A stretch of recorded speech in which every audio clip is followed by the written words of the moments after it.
First off, this is assuming that this bureaucrat is not rich. The ones that make the biggest decisions are insanely wealthy and have no accountability. Second of all, an audit is apparently the same thing as anarchy. Elon Musk will be the first right-hand man of a fascist to limit government. Yes, Congress has the power of the purse, but the president has the authority to start or stop certain programs. If President Trump and Elon Musk were telling these departments that they get no money until they change, that would be one thing. However, that is not what is happening. Thus, we have a standard issue false equivalency. Is Mr. Heller trying to say that each of these groups are laundering money? That is an awfully serious accusation. One that is as baseless as most of the attacks against Elon Musk, and President Trump for that matter. And when it comes to checks and balances, President Trump is acting within his authority. It is not his fault that Congress and previous administrations created unaccountable government bureaucracies. President Trump will be the first to seek being a monarch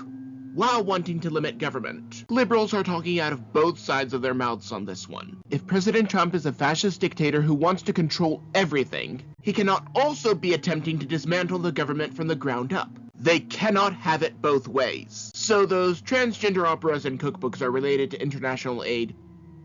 How? In other words, Mr. Rogers is trying to say that unless you support every bit of USAID's money laundering, you want the poor to starve. And I am still trying to find out what DEI or didn't earn it has to do with anything. This was part of a week-long story in which this character was captured by ICE, even though she is in the country legally, having worked on the transition team for President Trump. And the implication from Lady Liberty is that this is just like Hitler. Even though he did not arrest people for breaking a law, he arrested people for existing. Breaking into America is a crime. Truly a serious problem. Alternative energy solutions include nuclear, coal, oil, and natural gas. This shark is here to stay whether we like it or not. Because remember, AI is a tool that can be abused. Ignoring judges is not unique to President Trump. Mr. Sheneman, to my knowledge, did not shed a tear when Brandon bragged about ignoring SCOTUS so that he could unconstitutionally forgive student loans. In this case, the judges are keeping President Trump from acting within his legal bounds. After all,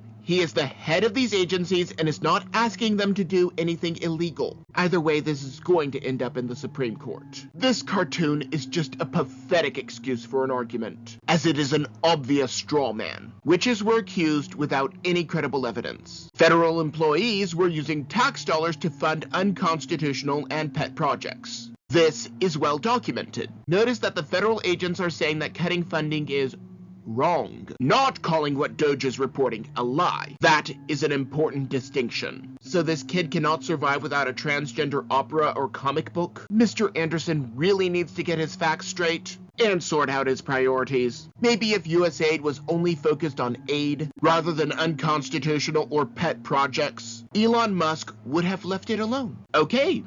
This is a new one. Mr. O'Reilly seems to believe that even the executive branch will be gone. As I said before, liberals are talking out of both sides of their mouths. President Trump is both a fascist dictator who wants to control everyone and an anarchist who wants to dismantle the government. Apparently, Mr. O'Reilly is part of the latter group. This double standard is getting quite sad. Okay, I have discussed the main problems with this several times in this video, but this one has something new. Apparently, Mr. Lukovich is also someone who believes that because Brandon ordered Cybertrucks, President Trump is responsible for making the deal, even though President Trump canceled the deal. Elon Musk could have made so much money off of this deal, but he cut it off just like so many other Washington deals, because that is what it means to stand on principle.